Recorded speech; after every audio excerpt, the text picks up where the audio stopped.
better daily, where we work hard in our minds, bodies, and our spirits to become 1% better every single day. Download the app and join our Betterment family at betterdaily.live to catch the video version of these podcasts. Here's your host and my dad, Alex Van Houten.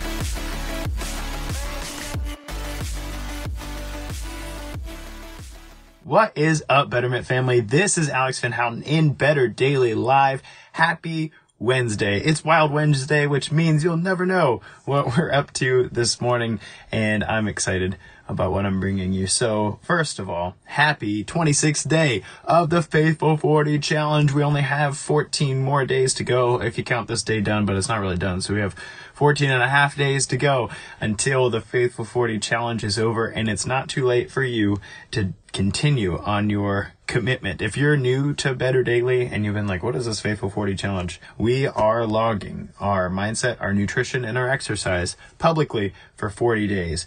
And in that practice, getting better in ourselves, and I hope better as a community. And I know this has been a powerful challenge for me, and we have 14 days until the registration for the Better Man Challenge is closed. So I started with 20 spots. We have 12 left. And so the better men who want to jump in with us and dive into becoming a better man through our mind, body, and spirit, I invite you to check that out. I will put a link in the comments below so you can look at all of the curriculum and the modules and what we're going to be up to. Good morning, Robin. Good to see you, man. And that way you can also message me with some questions. If you are interested in the Better Man Challenge, shoot me a message and let me know before you purchase through that link, because I have a discount code for you for being a current Better Daily member. It's going to be awesome. It's an 8-week challenge. We're diving into, like I said, body, mind, and spirit, and we will not be the same man that we went into that challenge when we come out of that challenge. It's going to be awesome. So we've got something special today, and that is I'm sharing with you an interview that I did about a year and a half ago with a client of mine who had been working with me up until that point for about a year as well. And he and I, we go back a bit. His name is Dr. Nick Sotelo, and he holds a PhD in psychology. He works in correctional facilities with troubled youth as a counselor. And so, man, huge heart. He's such a cool guy. He works really hard to help to rehabilitate youth who have just had a rough go of it, man. And because of the rough go of it that they've had, they've made some really poor decisions that could ruin their entire life at a very young age. And so that's the kind of guy he is. And he had gotten to a place in his health and fitness where he looked in the mirror and hated what he saw. He felt like garbage. He knew everything in his body wasn't right, but at the same time, he'd tried diets in the past and different exercise programs and never saw any progress. And so that said, he and I connected and we got results. But it was a really interesting thing because, he's a counselor and I'm a coach. And so I would ask him questions, and sometimes he would answer me in this process of getting results. Sometimes he would answer me in the way that he knew I wanted him to answer, and then he'd go, no, that's not the real answer. So for instance, I remember he and I were talking about alcohol intake, and you'll hear this in the interview, but we were talking about alcohol intake during his process, his journey. He lost lots of inches. He lost lots of pounds. You can hear that in the interview. He started doing things that he didn't expect that he could do when we first started. But early on, I pointed out to him, hey, look, you told me that nutrition is one of those things that needs to change. And I'm looking at your food journals and you're drinking about 1/3 of your calories in a day from alcohol. What's up, dude? That's not helping your testosterone. It's not helping your energy level. It's certainly not helping this fat loss thing. What's going on there? And he was like, yeah, I know it's a problem, but I don't know if I'm ready to change it or not yet. So if I was a counselor, I'd say, okay, well then what are some things we can change? But I'm a coach, not a counselor. And so what I said to him was, dude, you're going to be fat until we cut out the bourbon. And he goes, okay, I'll cut out the bourbon. And that's the kind of relationship we had through this process. It was a very push-pull kind of thing. And I got the opportunity to interview him after his results and have him tell the audience about what his experience was like and what was going through his head. And we got to have some discussions about some pain points in his journey. And I think the reason I'm sharing this with you is I think it does two things that'll be really helpful. First, it will put you in the mind of somebody who's had to make changes they didn't want to make. Because you might be that person. You might be the person who knows what you need to do, but you don't want to do it. And so he's very open and honest about what that process looked like. And I think you'll find that helpful and meaningful. And then the second thing that I think you'll find helpful and meaningful is we did this interview 6 months into his journey. And, fast forward to now, he has continued in the changes that he made in his nutrition, in his exercise, in his restfulness, and meal preps, and changing his workout around and doing things that were uncomfortable to him, all those things. And he has continued to get better. He has continued to lose weight. He's continued to improve his performance and enjoy some things with his teenage sons that he couldn't otherwise. And he is a very, very good example of what it means to become 1% better daily. And I think it'll be so helpful for you to hear what his mindset looks like and what kind of changes he had to make, what kind of things he had to confront at the beginning of his journey. So I'm going to share that interview here. I hope you'll check it out. I hope you'll take the time to listen to it and share your feedback, share your thoughts and comments and concerns, because it's very possible that there are some things you need to be doing right now that you're just not doing. And maybe you need a coach to tell you, what the heck, man? Stop doing that. That's not in line with who you want to be. That's not in line with your goals. Quit that. Or maybe you just need to hear a coach tell somebody else to do that. And you can go, all right, if they can do it, I got this thing. Guys, I love you. I think you're awesome. Keep up the good work. And I hope this Wildcard Wednesday is powerful and effective for you. Tomorrow is Word Thursday. I'm really excited about that. But until then, it's just 1%. You got this.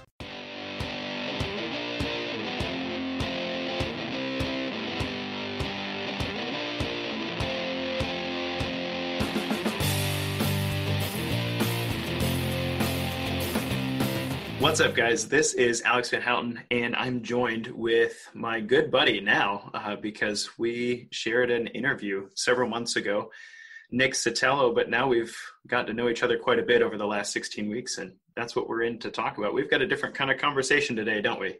Absolutely, we do, yeah. I'm excited about it. So thanks so much for joining me. How are you today, brother? I'm doing well. It's a blustery Friday fall day here in the West Coast in Oregon. But yeah, I'm doing well. Ready for the weekend. Nice. I'm ready for us to get over this rain, actually. We've had I don't know if you've seen the Midwest has been hit by freezing rain and stuff. And I kind of escaped some of it, not to make anybody jealous. I was in Cabo on my anniversary trip, and we were like 92 degrees and beautiful. And then we came here and it was shock. It was like 38 degrees. Just like almost snowing, freezing rain, cold. And Kristen's like, this is terrible. We need to go back. Go back. We came back Nice. for our kids, though. We came back for our kids. Nice. Now, we are having a different kind of conversation today, and that is we connected a few months ago. We did an interview, and then you inquired about coaching, as I do health and fitness coaching, to help you with your body composition, to help you with your nutrition and whatnot. And we've been doing that for the last 16 weeks now, which has gone by kind of fast. Yes.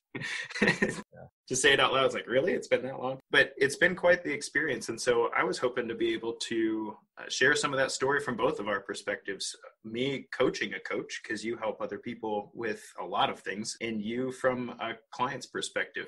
The health and fitness coaching thing is a little bit new to you. So are you ready to dive in? Absolutely. I wanted to start with kind of framing the journey. What brought you to the point in your life where you're like, you know what, I'm seriously considering getting a health and fitness coach and figuring out this nutrition and exercise thing. Absolutely.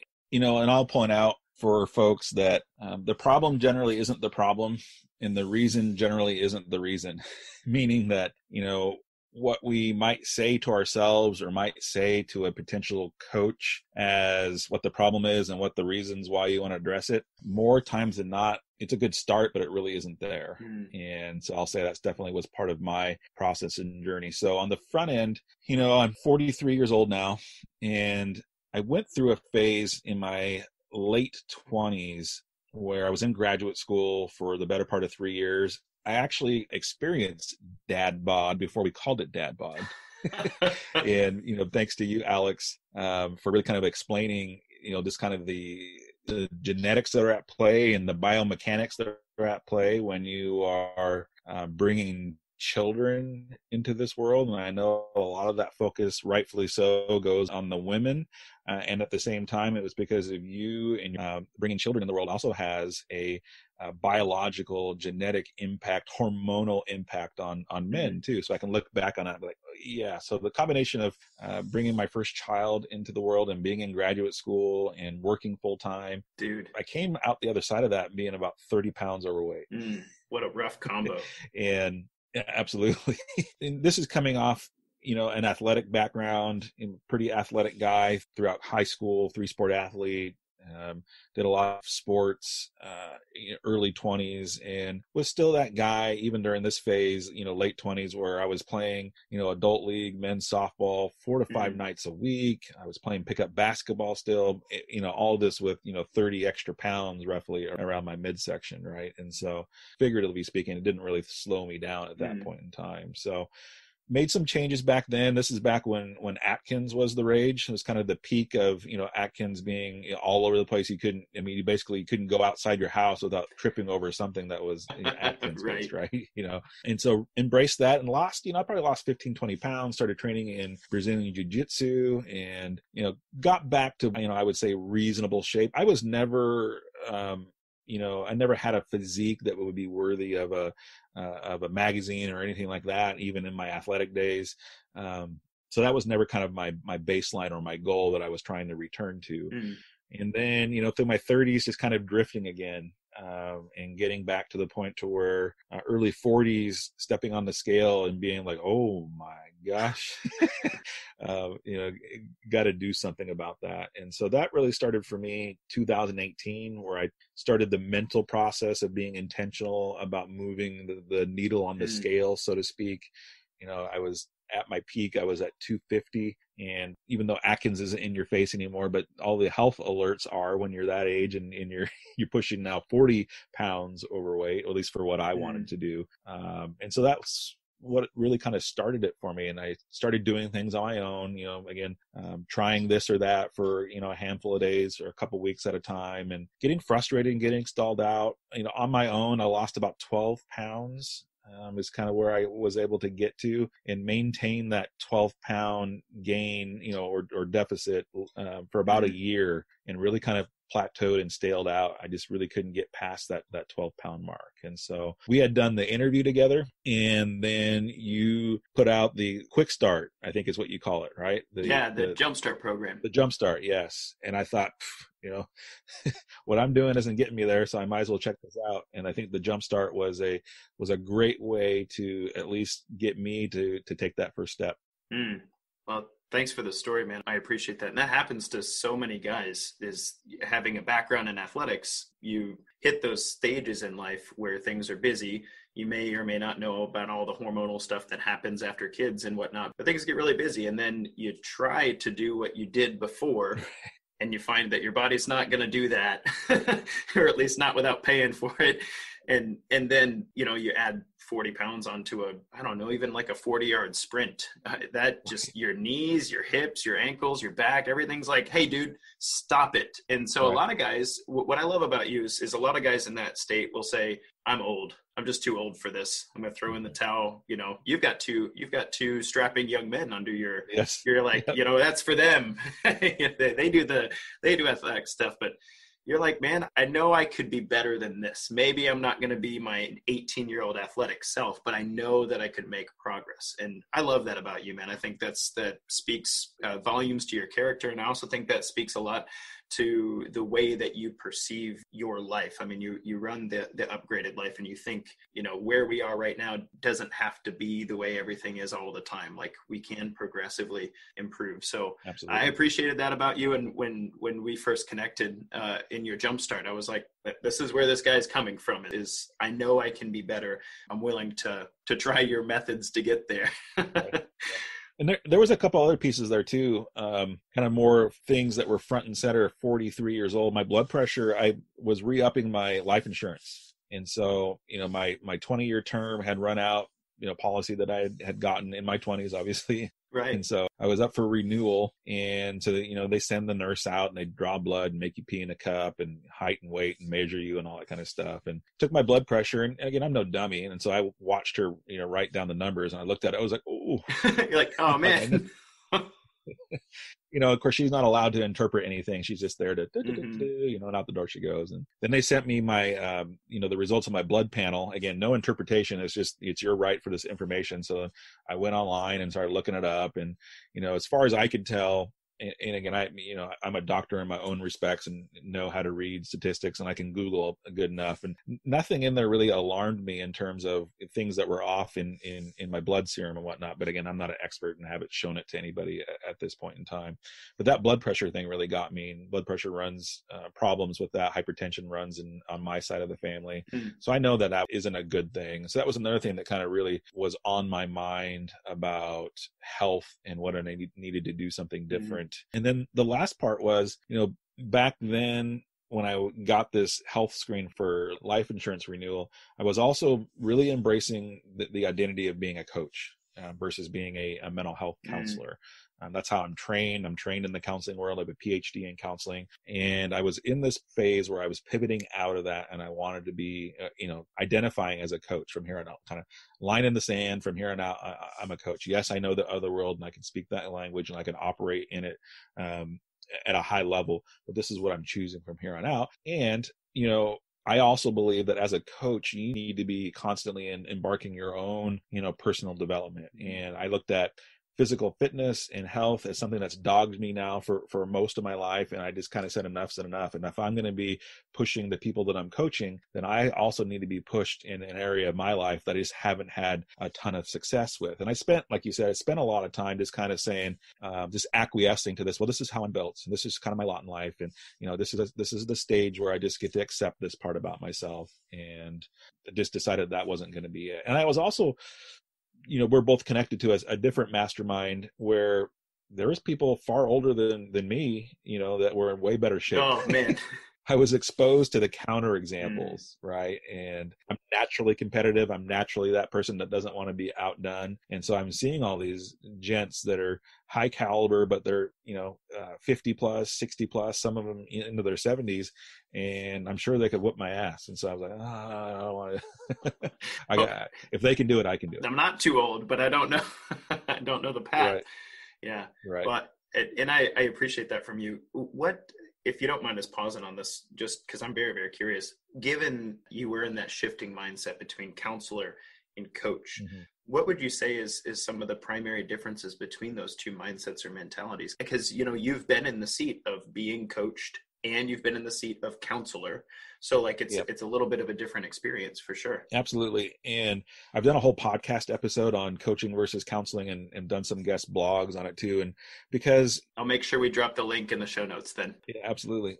You don't really get a good perspective from people who know both worlds really well, meaning coaches think they know what counselors do, and maybe they've had their own counseling perspective. And then counselors think they know what coaches do. And maybe very seldom do you run into a counselor that's been coached, but you may see the reverse. You'll see counselors that have been counseled for sure, because sometimes that's part of the training process. Right. So I'm kind of a rarity in that I know both worlds fairly well. I mean, obviously I'm regarded as an expert and an authority in the counseling world, and I'm still working towards that in the coaching world. So the primary difference I would say is, coaching is based on an outcome, right? Goals are created with your clients, and there's accountability towards those goals because the two of you have agreed that here's the process, here's your goals. And if you're not reaching those goals, there's a layer and degree of accountability that just isn't present in the counseling world. And ethically, there can't be. Right. Counseling ethics say that you need to support client autonomy. So if a client comes back from one session to the next and says, Alex, screw your running, I'm not going to do that. And I don't want you to ever talk to me about that again. As a counselor, you kind of have to accept that. You have to accept that that's client autonomy. Now, you can kind of dance around that. Well, I'm sorry that that came across as offensive to you. Originally we talked about our goals and how you wanted to do this, and I thought that running might be there. Well, it's not. Okay, well, maybe we can look at a different way of getting about that. And so counseling is more about helping a person sift through their own experience, and through that process of having somebody really attend to their life experience, cognitively, emotionally, they develop their own insights that allow them to do something different with their life. And the relationship's a big part of that.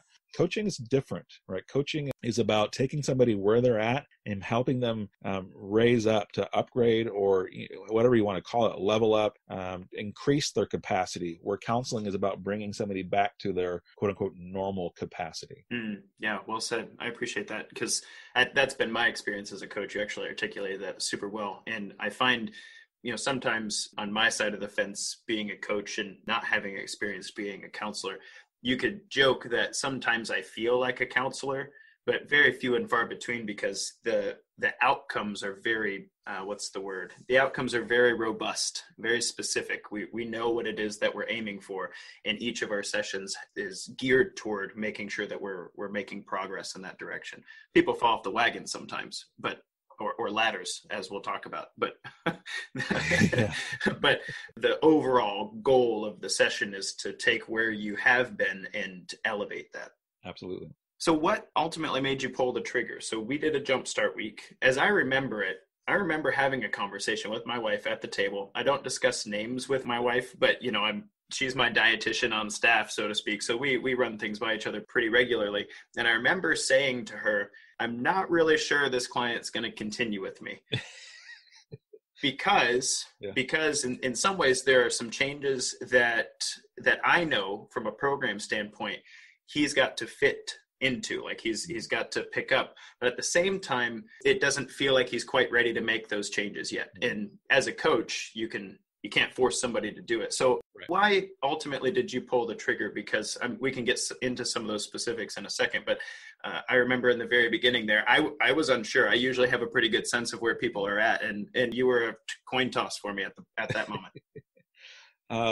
Again, I was definitely at the realization that I wasn't going to be able to do this on my own, right? Again, I was riding this year plus of losing 12 pounds. And at that point in time, it was all about, losing pounds on the scale and being kind of driven, unfortunately, by the BMI around that. Even though I've known for years, decades, that the BMI for most people, it doesn't really tell you a whole lot, but that's a whole another episode. I'm sure you've already done the BMI episode. that I have. Right.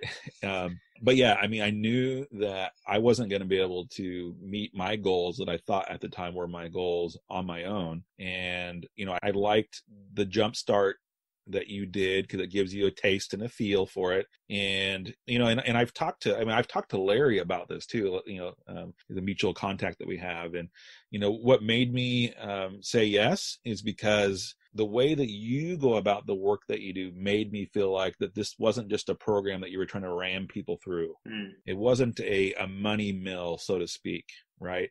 That you got to know me, you got to know what my barriers were. And, this is the same thing in counseling. What makes it work? Well, it makes it work when you're connected to somebody that you believe actually has your best interest in mind. And that's what made me say yes. Well, thanks for that. Yeah. When I work with people, that Jumpstart Week, there are fitness programs in the world where it's like, here's the 8-week program, and you can do that through certain phases of training. Like most people grow muscle the same way if you have a barbell and a squat rack, but you have to be to the point where you care to put on 5 pounds, right. Like in your fitness journey, and not everybody's there. Right. But when it comes to, having a history of elbow tendonitis, for instance, and having a background in athletics and, not really wanting to go for a jog more often than you need to, that sort of thing. When it comes to that, creating a program is a very individualized process. Right. And so I'm glad that spoke to you, because that's how that jumpstart thing kind of works. Now, what were some of the fears and obstacles that you had to overcome? Because in the beginning, I remember us having conversations about, well, should I be eating less calories? I don't really understand why we're doing this. And so there were quite a few obstacles in those first couple weeks that I'm sure that were difficult mentally. Yeah. And I think that whenever somebody is contemplating and making a change in their life for positive reasons, or making the decision to work with a coach, you, Alex, or me, when I'm doing mindset coaching, there's basically two questions that are always at play. And this is, I've learned this and I teach it. And this is also sales 101, right? It's, will making this change work? And can I do it? Right? Those are always the two questions that are at play. It doesn't matter what the scenario is. I'm going to buy a new minivan. Will this minivan work? Does it work?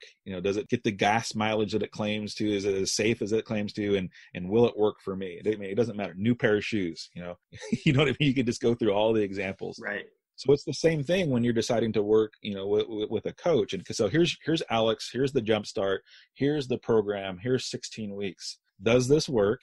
And can I do it? Right. And so I think those are the things that I had to wrestle with. I really didn't know if it worked. I mean, other than looking at you, right, and seeing the way that you look physically, right? So I know it works for you. And maybe you had testimonials in there somewhere, but I didn't read them or whatnot. But that's still a question, like, what does this work? I don't really know. But what I do know is what I'm doing isn't working, right? So it was worth the risk to say yes. And also, I mean, you have high regard in the circle that we are connected to, right? So it's not like there was people going, man, that Alex guy in his program is full of BS. You know what I mean? Like, and so, right. So there's that says something too. And then, the bigger part is, can I do it? Right. And I think those were the things that represented some of the hurdles early on, kind of this conversation that you were having with your wife is, am I willing to do the program as you know it to work? And am I willing to adjust my daily routine and my daily expectations for me in order to embrace the program? And so some of that was, I wanted a exercise program that I could fit in 20 minutes or less. And I would do it, it doesn't matter, 5, 6, 7 days a week. And that's what I was doing up to this point. Right. And so I wanted that to work. I wanted intermittent fasting to work. Right. And so I was bought into some things that, again, probably helped me get to that 12-pound loss. Right. But they ran its course with me. And so those were some of the hurdles, is how do I expand the amount of time that I'm able to carve out to invest in myself and my health? And am I willing to embrace other methods in terms of building the engine? That's a metaphor that you run with and that I really appreciate. So now, given that was your experience, do you have any questions for me about the start of things that you'd like to hear from the perspective of a coach? Yeah.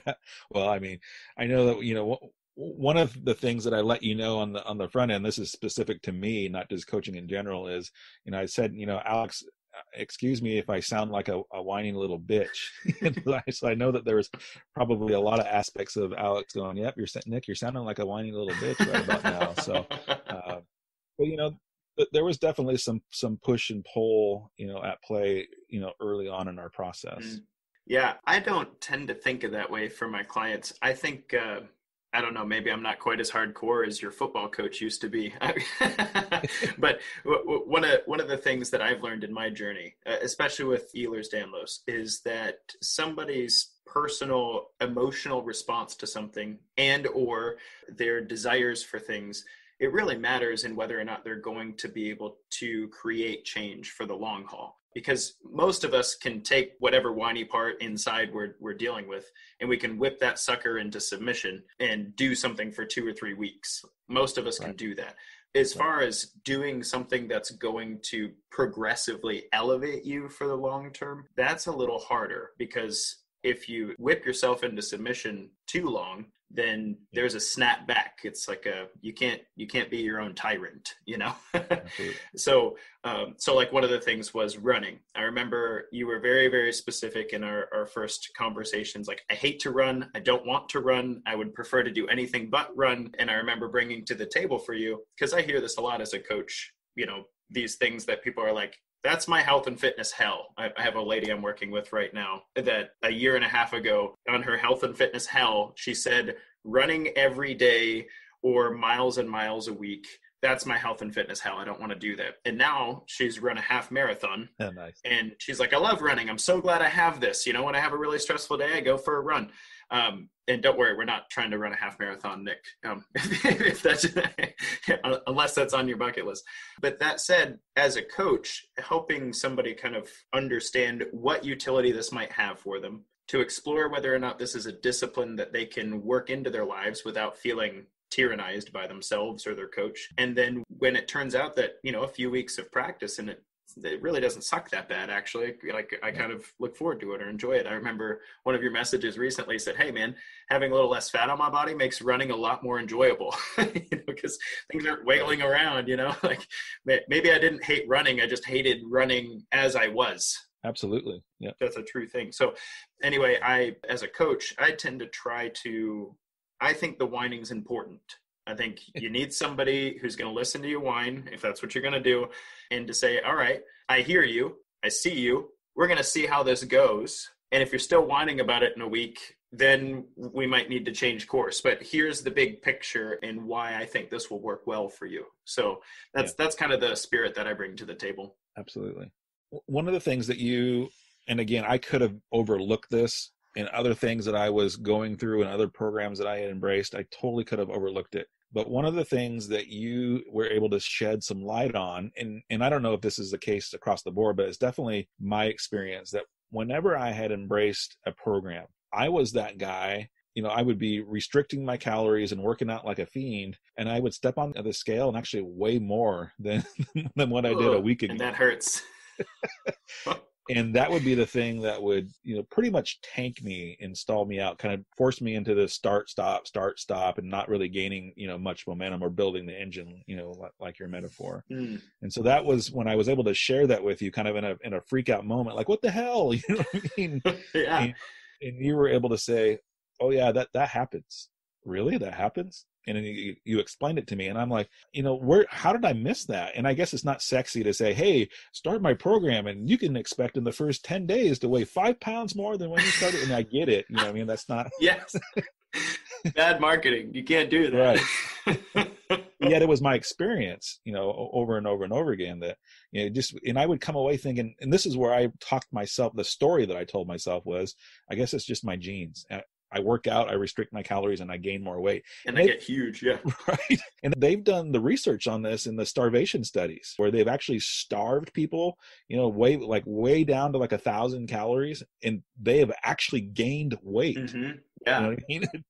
Yeah. Well, and so it's hard for people to wrap their head around this. I remember saying to you, and I don't know how much of this you heard, but I remember saying to you 2 things. I'm like, look, man, first, in the first phases of training, when we're growing the metabolic tissue required to burn the fat we want to burn, that requires water, and your fibers are going to fill with water, and everything's going to get, you know, it's got to activate. You've got dormant muscle tissue from back in your athletic days, and it's got to wake up, right? You're going to gain some weight, period, unless you have offset that by, I don't know, clearing your digestive tract or losing a very large amount of fat really fast, which isn't sustainable, right? So I kind of talked to you about that as an investment.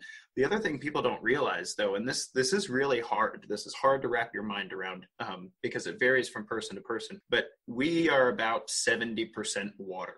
Like our entire body is 70% water. And that can fluctuate from 68 to 75% water. If you had a really salty dinner, you had a couple drinks, maybe you're just retaining water because your workout made you swell up and your butt hurts and you're inflamed, you know. The average person can gain somewhere between 3 and 8 pounds of water weight in a night. Mm-hmm. And that just blows people's minds. They're like, wait, what? And then that, like for somebody who's worked out really well this week, who's eaten really well this week, trying to get some more veggies and stuff, having a 5-pound weight gain overnight when you step on your scale is like, what the hell? What just happened to me? What's going on? And that is hugely discouraging. If you're in your mind, I've worked really hard this week, I've done a good job, I'd like to see the numbers move, and they don't. That was a very important conversation we had about, hey man, you're doing great. I know you're doing the work. I'm looking at your food journal. You're doing a great job. Keep running the play. All this will shed Right. and the fat with it. So hang with me. Absolutely. And it did. Yeah, it did. It did. Yeah. It did. I wasn't just blowing smoke. No. But yeah, I did do an episode on, the initial stages of weight loss to help people, but it's funny because that can tend to get buried. It's hard sometimes to catch those 35 minutes and make sense of them. Absolutely. So where are you now? Like, what have your results look like? It sounds like you're happy with where we're at and what progress you've made over the last 16 weeks. How has this turned out for you so far? And that's kind of where I started off, at the beginning, saying that, the problem usually isn't the problem and the reason generally isn't the reason. And, I was so fixated on just dropping pounds on the scale, right? And you kept coaching and preaching body composition, right? That as you're swapping, muscle for fat, that needle may not move like you think it's going to. And it depends on, your starting point anyway. And so I kind of had to embrace that. And so, in my closet, there was at least one pair of jeans that were, a nicer pair of jeans. They cost a little bit more money than I normally spend. And I haven't been able to wear them for like, I don't know, they're probably out of style now, right? I haven't been able to wear them so long that they're now out of style, right? But I was able to wear those fairly soon, probably, week, I can't remember, week 5 or 6 or something like that, maybe 10, I don't know. But I remember looking at those jeans, I'm going to try them on, and I was able to get them on, and not just like get them on. I was able to, like slip in. Right. And blew through some of my belts, my old belts that I had, were no longer, they don't work because they're too big. Boom. I had a whole slew of dress shirts that, when you put them on and button them up, they scream, get me out of here.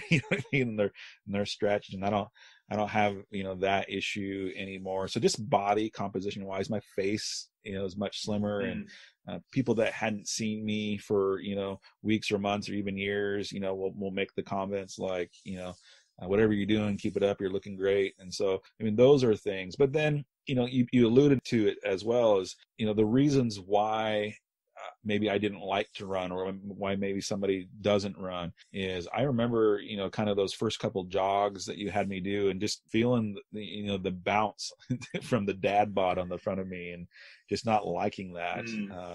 And then kind of, I don't have that experience anymore. No, I've still got a ways to go in terms of what I'm capable of, right? Kind of leveling up, what I thought I was capable of. I'm capable of a lot more, based on going through your process and whatnot. So this concept of being skinny fat, right? And I think I reached out to you and I said, thank you for not letting me settle for being skinny fat, right? And because I remember there was a phase like, I don't want to be stronger. I could care less about, growing more muscle. I just want to move the needle, right? That's what I thought. But you knew better, right?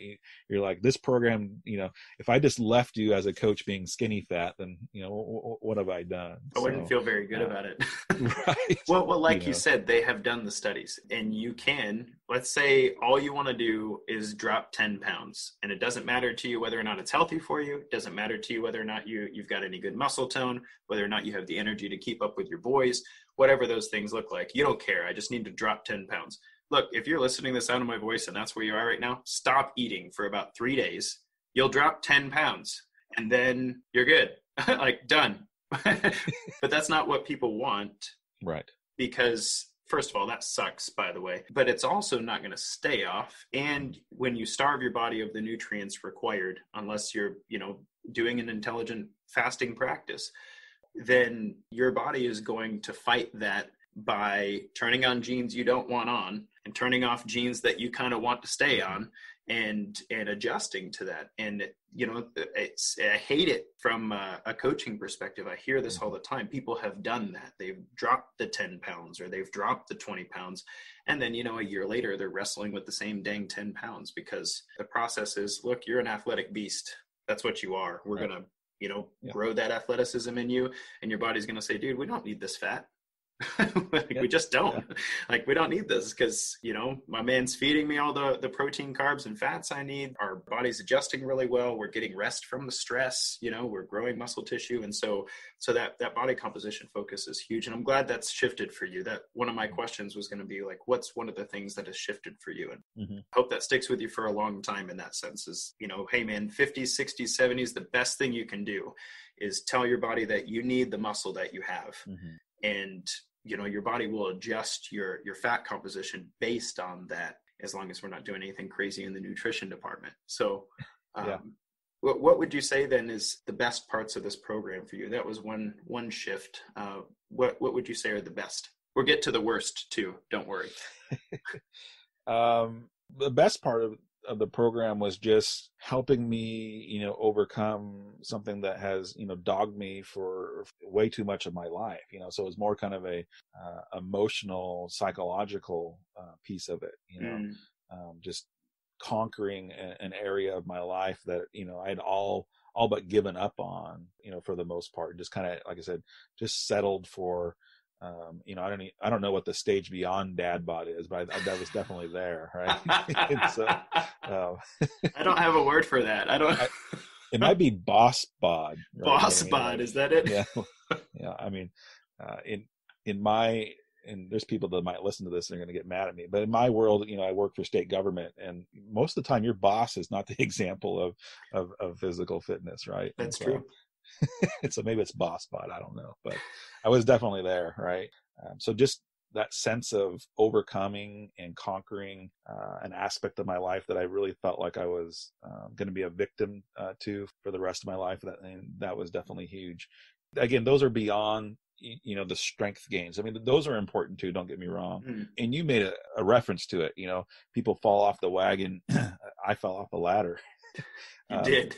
Yeah, I fell off the ladder about 10 weeks into our program. I was just getting ready to shift into a more intense phase. Maybe I was a couple days into that phase. Yeah, I think you had gotten about 3 or 4 days into hypertrophy. Yeah, and I fell off a ladder, and I fell off. It was at least 15 feet up in the air, and I landed on my side, and I didn't break anything. I wasn't admitted. I went and got checked out the next day in urgent care, which means I was able to get up and walk away from it. And I know in my heart of hearts that had I not been engaging in my health and fitness journey, however long it was, 10, 12 weeks, I probably could have died in that. Or I definitely wouldn't have been able to walk away from it like I did. And so, there's things that you discover along the journey that I don't think you could possibly know on the front end of it. And I definitely have a lot of those experiences as well.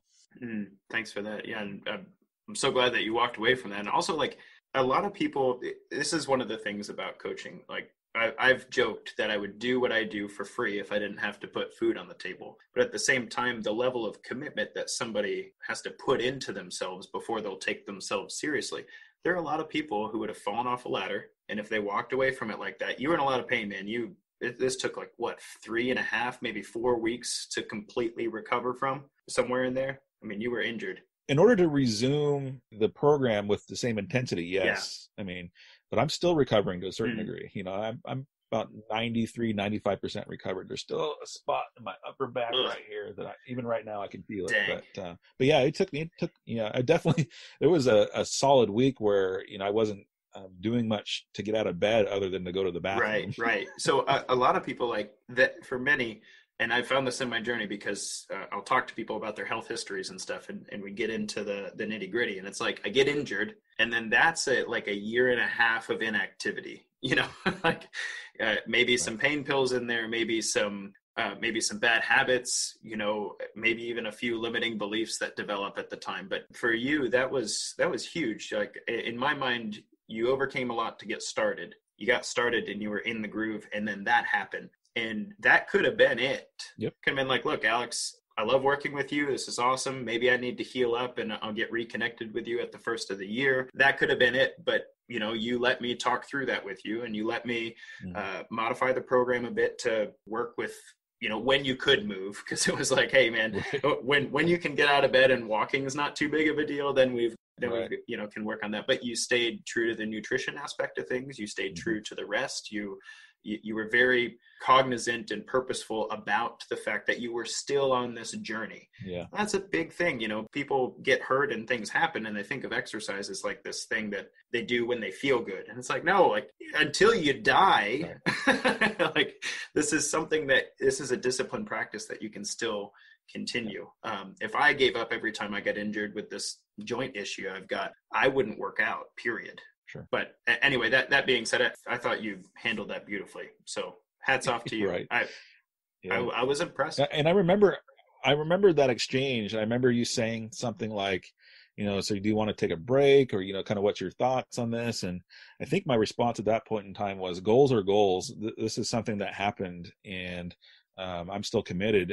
It's going to be taken out for, a handful of days before because again, at that point in time, thank my wife, a few months or maybe even a month before this, we made the decision to invest in a new bed, right? We're old people, right? We're in our 40s. And so we bought a ghost bed from Costco, and it elevates your feet.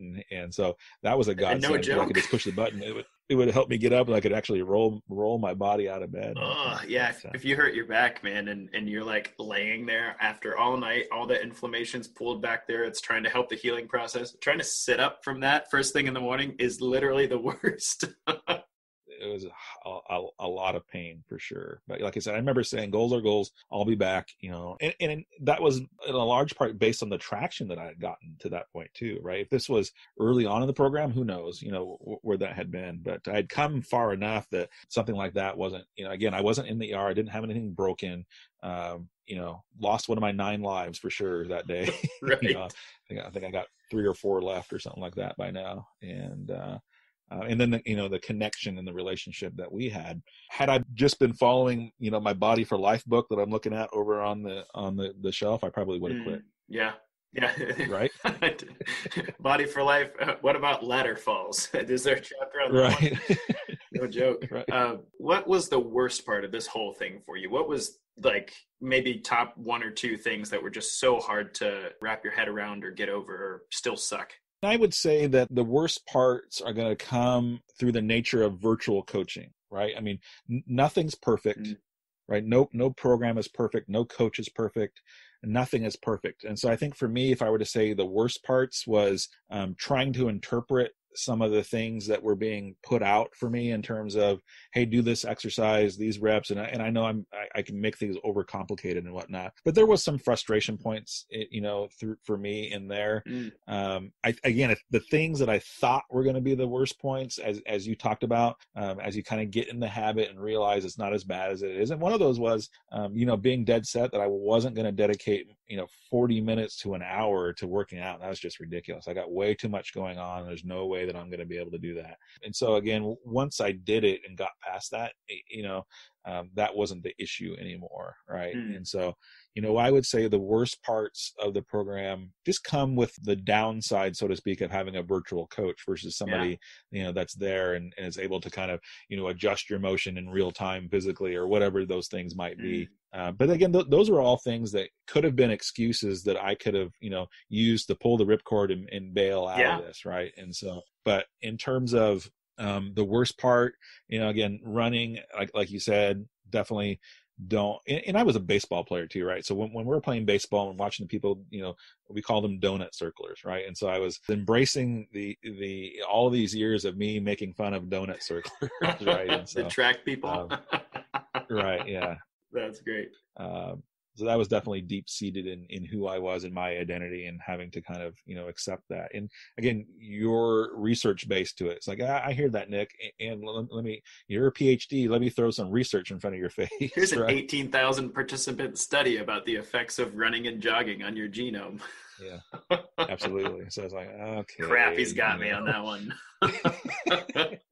But yeah, I mean, I think, I can't imagine, honestly getting better results, but I imagine that if I was, in your town, in your city, that, probably could have been a little different experience. But for a virtual experience, I'm very happy, super pleased beyond, what I thought I would be. And, so the worst part, this is also COVID too, right? I mean, I started this right on the front end of COVID. Yeah. And my area also experienced significant wildfires too. And so there was about 10 days where going outside, was not an option because of the amount of air pollution and smoke, right? Those are all excuses that could have cropped up that I could have pulled the ripcord on. So yeah, I think the worst part was me having to, get real with myself, right? I think it's David Goggins that says the most important conversation you'll ever have is the one that you have with yourself. Mm-hmm. And that was definitely active, for me, throughout these weeks. So. I love that. And I remember one of your requests was to use your kettlebell. Right. Yeah. Like you really love your kettlebell training. And I love kettlebell training too. Don't get me wrong. What's really funny though, is in my trainer brain, okay, kettlebells are like super advanced. Usually you don't start a program with any kettlebell exercises because they're just, and I'm not saying you were wrong for liking kettlebells, but it's for most people, the biomechanics behind moving a kettlebell well without injury is very advanced. It's really hard to do that. So I remember, at the beginning, trying to help you walk through the dumbbell exercises that I wanted you to do or the calisthenics-based stuff. And you were like, I really don't like these. I want to use my kettlebell. And I'm like, right. All right. So my challenge as a coach was, how do we use the kettlebell without creating the elbow tendonitis that you've wrestled with, or without pissing off a shoulder or whatever. So it was kind of a fun interchange between the two of us because it challenged me to expand my understanding of an exercise modality that for me is really an advanced modality. It's like, hey man, week 16, week 20, week 40, you crank out some kettlebell stuff and it won't hurt you and it will be great. But for Nick, it was like, hey man, week 5, we're going to use the hell out of some kettlebells, but we're going to use it in a way that's not going to, that's not going to injure my client's body on the journey to making a better version of him. So I appreciate that you expanded my mind in that respect, because you were just like, I can't wrap my head around these. I want to use my kettlebell. Right. And I'm that guy that I think I'm on my 4th set of Olympic barbells of owning them. Right. So literally, I mean, I've had 4 different sets of, full, 300 pounds plus Olympic barbells, bench. I never had a squat rack until now. And through my life, I just kind of, either sold them or gave them away a couple of times. And so again, in the midst of COVID, I'm trying to assemble an Olympic barbell set, and it was not easy, but I was able to cobble together enough to be able to, do, the workouts as you put them out for me. That was also a challenge too, because I'm not a go to the gym guy, not yet. I don't know if that's necessary, but I just, I'm still not there. If that's ever part of the program, Alex, about a go to the gym guy, But my secret mission is not to make everybody the go to the gym guy. In fact, I have in the course of COVID become I don't want to go to the gym. My garage gym's just fine. Thank you guy. So, don't worry. I won't be nudging you in that direction anytime soon. I remember, kind of taking a picture of my setup and like, look, this is what I have to work with. You know what I mean? You're like, okay, perfect. I see it. All right. So yeah, exactly. No, that was good. Now, did you have any surprises along the way? Anything that really wow, didn't expect that one. Surprises were that, and we talked about them already, but, big surprises is the results weren't necessarily what I intended them to be, but that doesn't mean that was a bad thing, right? And so again, improving my body composition, but not necessarily having the scale reflect that I'm any lighter was definitely a surprise. I'm way okay with it now. But on the front end of this, like I said, I was so focused on, dropping pounds, and that's the only thing I care about is dropping those pounds. And so that was a switch. Because again, I didn't have a vision for it. I've never had, and I'm not saying that I'm there now, but I've never had, an enviable physique, right? And again, that's not necessarily the goal, but the fact that my clothes fit better, the fact that I'm doing things with my body that I never thought possible, that was a benefit that wasn't expected or wasn't necessarily what I was after from the front part of it. I do enjoy running, especially I don't like my hard tempo runs still, but I do enjoy the longer runs, and I enjoy that time out there doing it, and the rains haven't set in yet, Alex, and so that will be my next challenge. The cold has, and so I've learned, that I probably need to put on some layers. Yeah. Yeah, for sure. And a little ear cover, by the way, don't negate that. Like the sweatband over the ears, it really helps. It does a number for you. Great tip there. So, and the fact that I can incorporate the time that it takes, and it's just a matter of choices, right? So if you're going to spend this amount of time in your health, yeah, it comes at a sacrifice, but then you learn how to cut other things out that maybe aren't important. So that way you don't have to sacrifice for the things that are important, which is time with family, and those aspects. You hear a lot of people, I can't have time to go to the gym or work out because it's going to cut into my time with family. Well, I think you can do both. I know that you can do both. Well said. Well said. And I had a question about sacrifices that I wanted to ask you. You've made a lot of them. You know, you've shifted some things in the morning. You've eaten certain things instead of other things.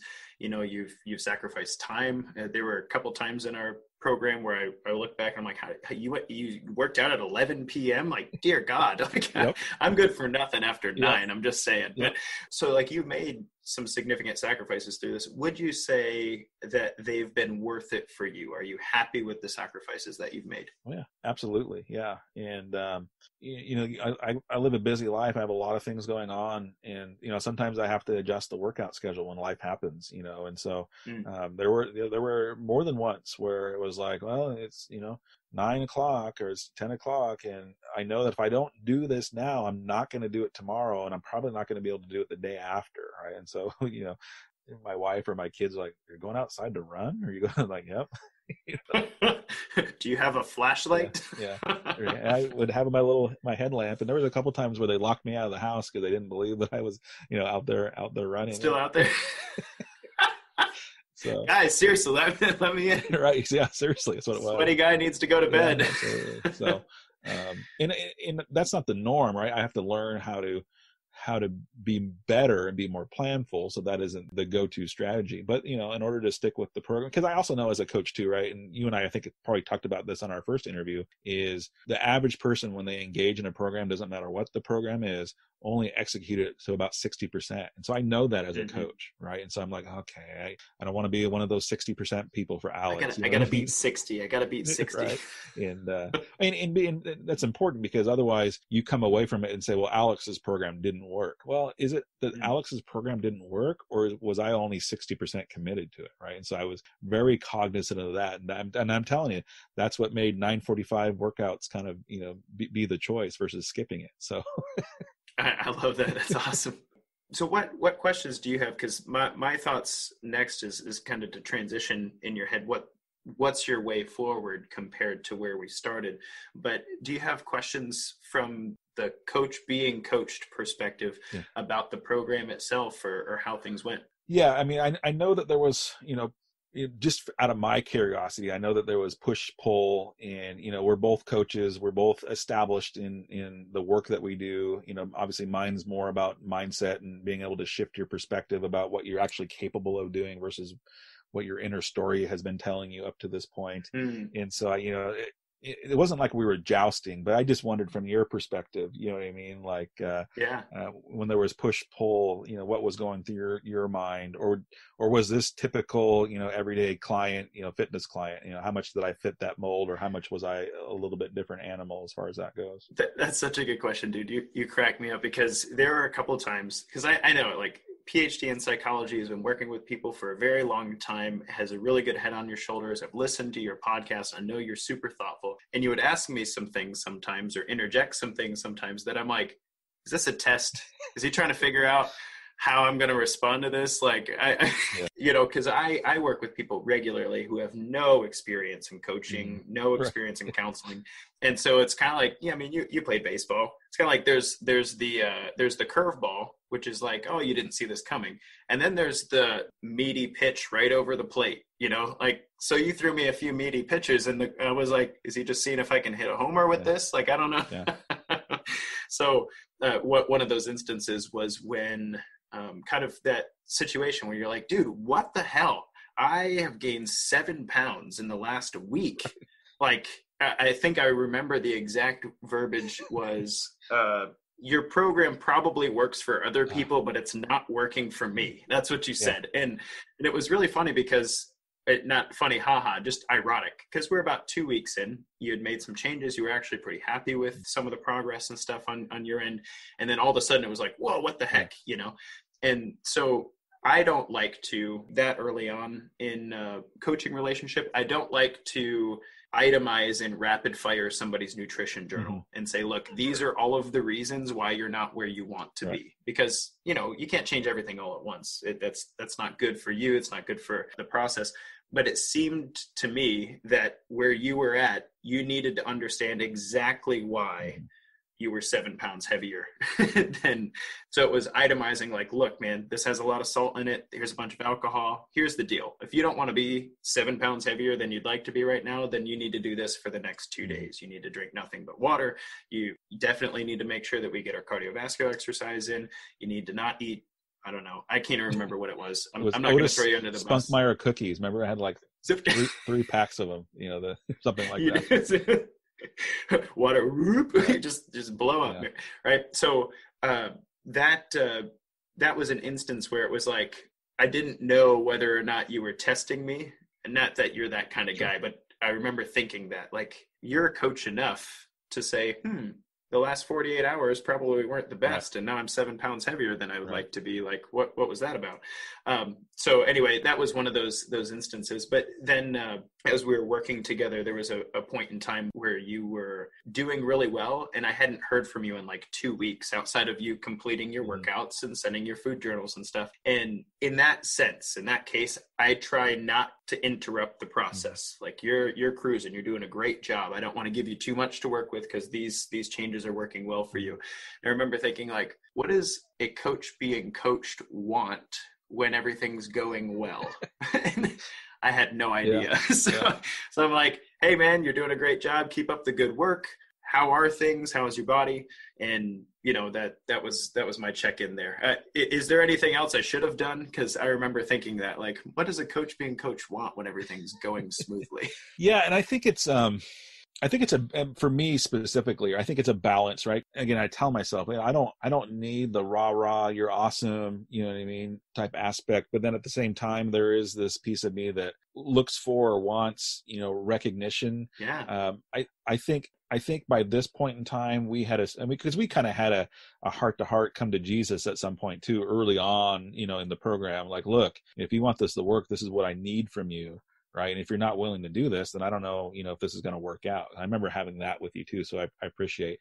So by this point in time, like, I knew that if I needed something, or if you were looking at what I was submitting to you and something was really off, or, off enough, that you would let me know around that. So I think I was bought into it enough by that point to where I was kind of cruising right along and whatnot. So I think that we had enough of a established relationship there that I probably didn't even realize 2 weeks had gone by. You know what I mean? Like, that's just kind of how the modes that I get in at some point in time. But because I think that we were further enough along in our relationship that if I needed something, I knew that you'd get back to me. And if you're like, whoa, dude, what are you doing? That you would send that message and figure that out. And, I think that there were some things where, again, you knew that I had an athletic background, but even in high school, I rode my athleticism, like my sheer athleticism and strength, that I wasn't putting time in the weight room. I just wasn't, right? And so when you were like, oh, do this, I'm like, I don't even know what that is. Like, when you say that, I have no idea what that is, right? And it wasn't me being obstinate. It was like, literally, you know what I mean? Like, right. I would look at the guys that were in the weight room in high school, and I could, mow them over on the football field. And so most of what I got came out of coming to practice and being there. I wasn't the guy that had to put extra work in the weight room. It's just kind of where I was. That's not a good thing, right? I'm not, and I'm definitely not letting my kids get away with that. Right. But some of these things where it probably seemed like basic knowledge, especially for an athlete. And again, this is mid 90s. And again, so I went to a small school, and it's not anything compared to what they're doing now with kids in high school. And the workout room that my son has available at high school rivals any fitness club that you're going to find. You know what I mean? Right. And that wasn't the case when I was coming up. You know what I mean? So I remember it took me some time to get my head wrapped around that working with you, because it was like you had a very athletic background. So, things like proper form in a bench press without hurting your shoulder, that, it took a little time to get back into that. And then, it's not just you though, brother. There's a lot of guys I've worked with who haven't done a serious training program since they were in their 20s. Right. So like, 40s, 50s, whatever you did or whatever you thought you did during that time was doing just fine for you. Yeah. And 40s and 50s, your joints are like, hey, stupid, we don't move like that. Like, don't do that. And you're like, hey man, this exercise isn't working for me. And those few different, cues, I think you said this really well, and I'd love to speak to it. I wish that I could be in every one of my clients' garage helping them work out. That's the ideal. Right. That's not the world we live in, but that's the ideal, and so that process or that journey of moving like an athlete in your 40s is a different kind of journey. It's a process for sure. Yeah. And just one little more illustration about what I had access to in high school. You know what a football sled is, right? I was on the line. Yes. Our football sled did not have pads on it. It's just a big metal, a big metal piece in the spring, that was there. And that was our sled. Didn't have pads on it. You know what I mean? So you got some grit out of that, but as far as absolutely. Workout form and technique, not so much in the. Yeah, my mantra, that I heard from my coach was reasons or results. That still goes through my head. Reasons or results. I love it, man. Those high school coaches really have that like staying power, don't they? I can still hear my track coach yelling at me. Yep. Like I can hear it. So.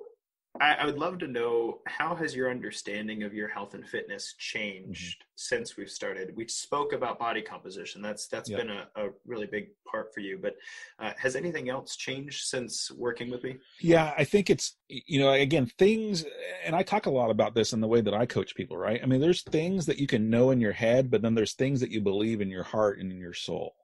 And when you're not getting the results that you want in your life, even based on the best knowledge that you have, then there's something going on, down here. And so, again, your metaphor oftentimes that you at least use with me was we've got to build your engine. That's about that sustainable change, right? Anybody can lose 10 pounds. Tony Robbins talks about how anybody can lose 50 pounds if they want overnight. It's pretty easy. Just cut off your leg, right? Right. But that's not going to sustain you over time. Your metaphor of building your engine, you got to build your engine, so that way you're going to create sustainable change. And, the front end of building that engine isn't sexy, right? It just isn't. But it's necessary. And I've heard that in the past. I've heard, that was a hard thing. You've got to eat to fuel your body. And it's kind of the metaphor that your body is a furnace and you got to put big, heavy logs in it in order to burn more. And I was like, well, whatever, again, that might work for other people. That doesn't work for me. Right. Right. And I think, I would have never gotten to this place with the build your engine, had I not been, working with a coach. It didn't come out of a book that, again, Body for Life preaches that's right there. It's been around for at least 30 years, I think. Right. And several, renditions. And so for me, it just reinforced the power of being connected to a coach, and holding me through the ups and downs and the woes of me personally building my engine. And so that was something that I knew it was possible, but I didn't believe it for me. And without actually having skin in the game, working with a coach, I wouldn't have gotten there at all.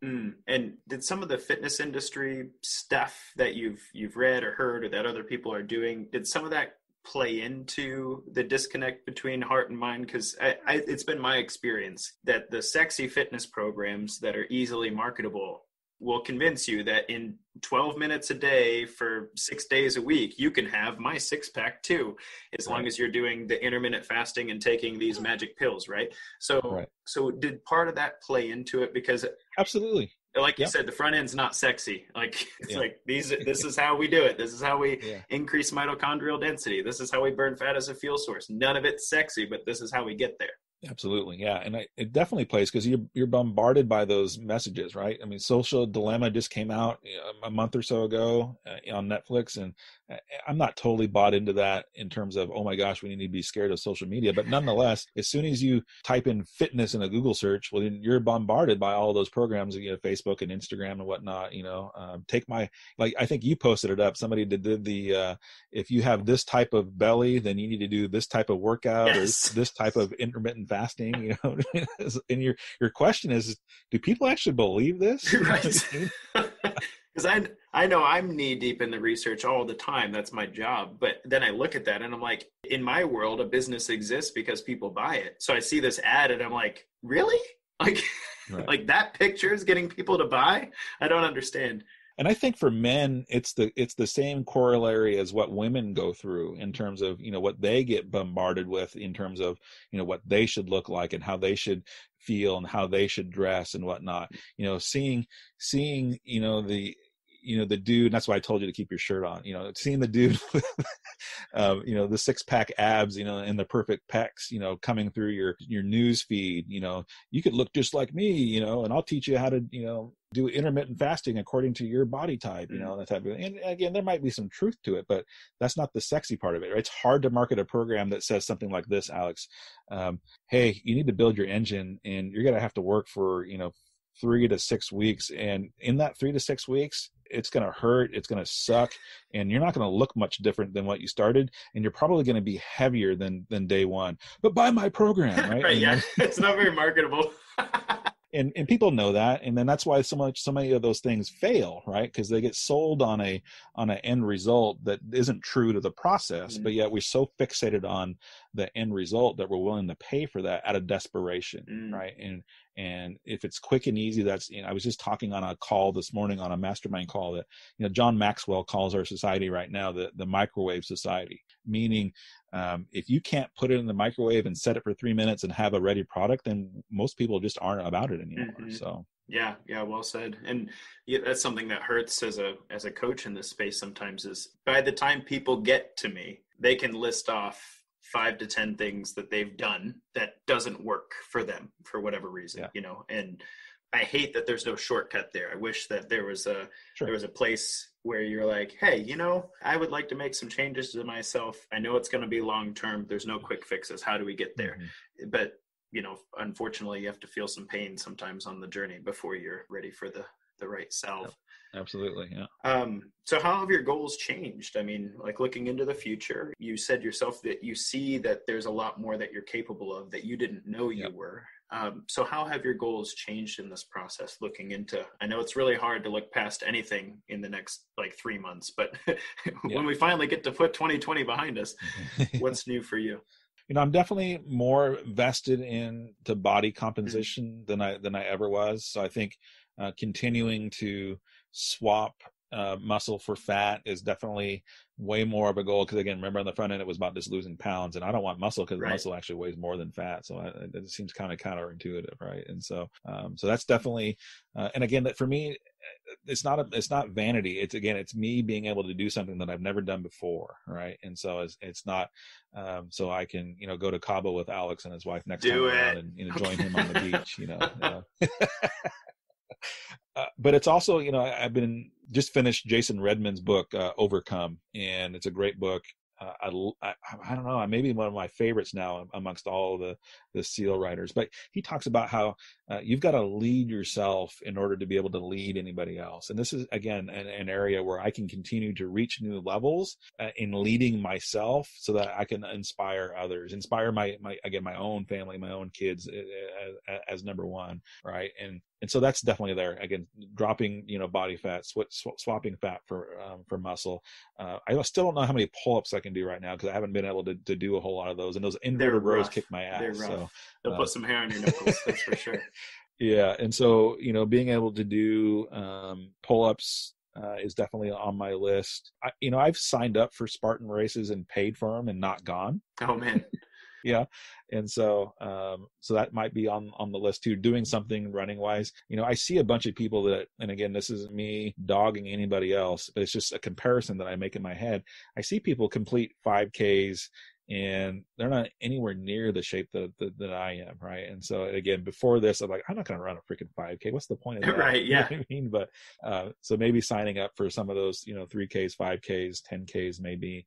And I had a dream at one point in time to do an Ironman, to be a triathlete too. And so, I think I have the book, was it called Big Boy Trials or something like that? And yeah, that's awesome. But all the people, the 200 plus pounds that are, into that. And so, it's embracing those things. It's about accepting challenges, doing hard things. And this is a big, hard thing for me in terms of getting my physical fitness to where it could be. And so I think there's a lot of options out there. I think the big thing though, what does the future hold? Well, it holds more of this, right? It's not a plateau at this point. It's, getting there and then figuring out what the next peak is going to be. Well said. I appreciate that. Yeah, a lot of people in their health and fitness journey in the beginning can't imagine more doors opening up, right? Because you're in a place where it's hard. It feels like you're trying to fit a square peg into a round hole, so to speak, but you're really opening new doors on your path, and you can decide to walk down them or not, which is cool because it gets to be a decision rather than, something you're forced into or something you can't do at all. A healthy man has 1,000 dreams, but a sick man has only one. And and I'm not saying you were sick necessarily, but from a fitness perspective, you only have one dream when you don't have a lot of things going for you in that realm. But as the doors start opening up, you're like, you know what? I could probably walk down any one of these paths and it would be good and it would be worth exploring. Yeah, absolutely. These don't go out on video yet for you, I don't think, Alex, but if, just the metaphor, John Maxwell talked about how, and I'm holding my hand up and I'm having my other finger as an index finger pointed towards it. And when your hand and your index finger are far away, this is like you being on a boat and this is the horizon. And the further away you are from the big picture, it seems it's out there, it's big, but as soon as you start, making progress towards the big picture actually looks way bigger than what you thought it was, right? So that same idea that when you're away from it, it's big and it's kind of mind blowing, but as you get closer and closer to it, it's even bigger than what you ever thought possible. Cool.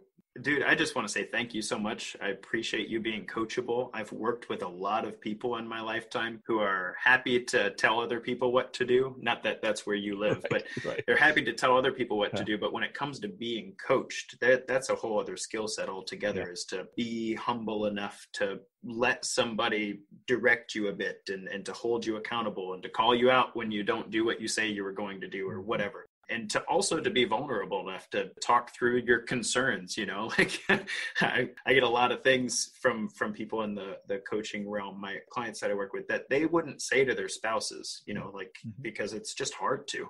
And so anyway, thank you for the opportunity. Absolutely. It's been an honor to support you in your corner. And is there anything else that we need to cover to make sure that this conversation is high integrity and complete? This is always a pitch for coaching, right? And, people always, contemplate that. Why hire a coach? Why work with a coach?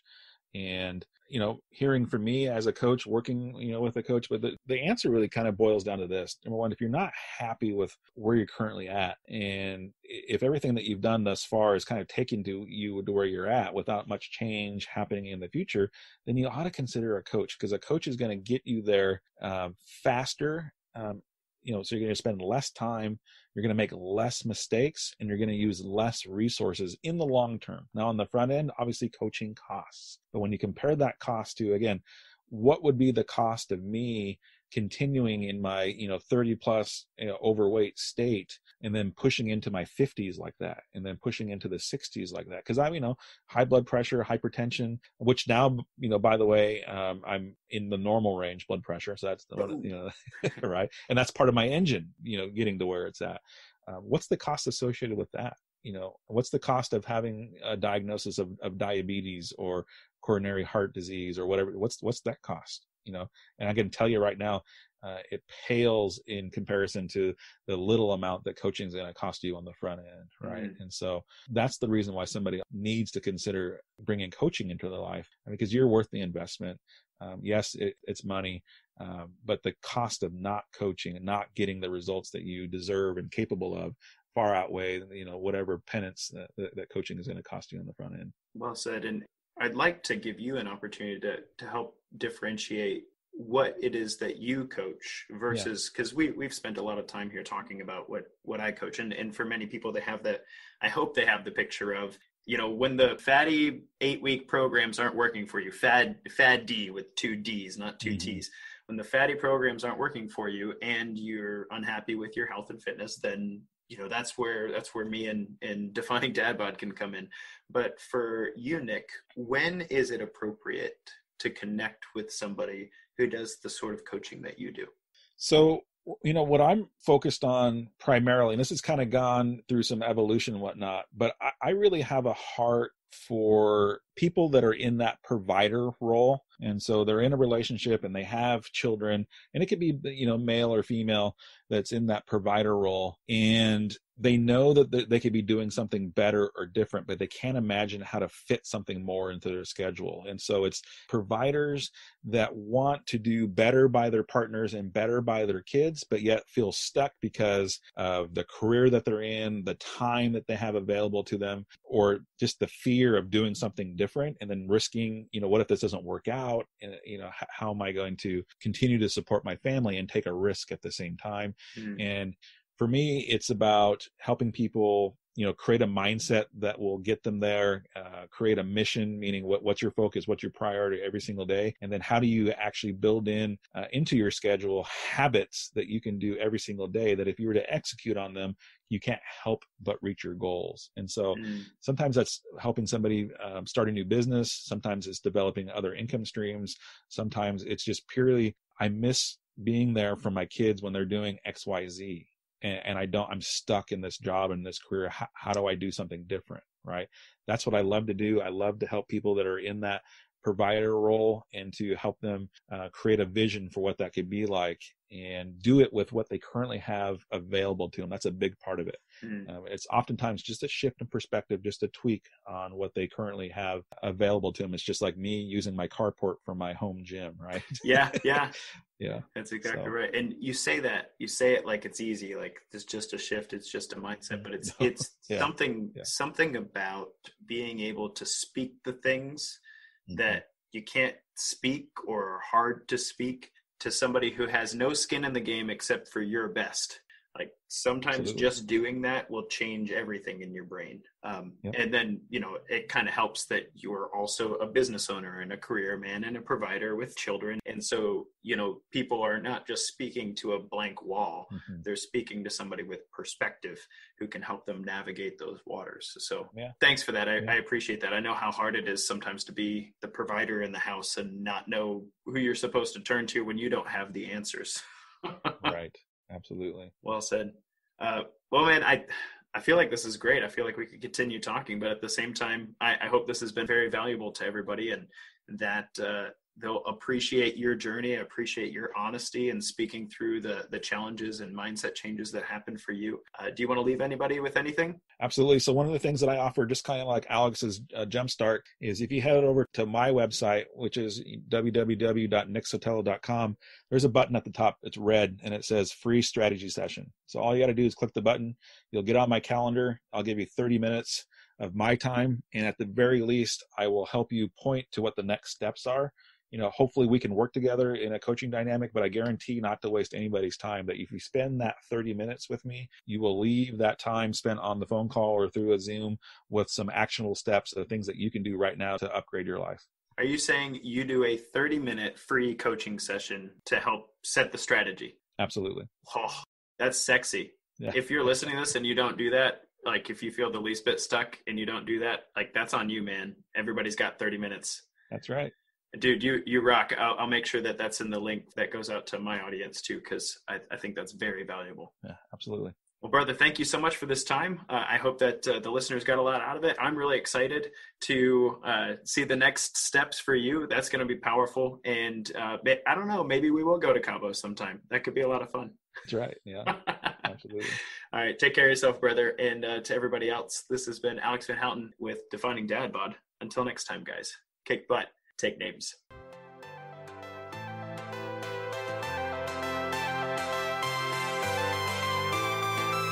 Thank you for joining us for your 1% Better today. Don't forget to subscribe for the podcast. Leave us a raving review to tell others how Better Daily has helped you in your journey. If you want more Better Daily, download our app and join our Betterment family at betterdaily.live. Use code POD to get 25% off your subscription. That's POD, all caps, to save 25% on your subscription. We all have a cross to carry. It's lighter when we do it together.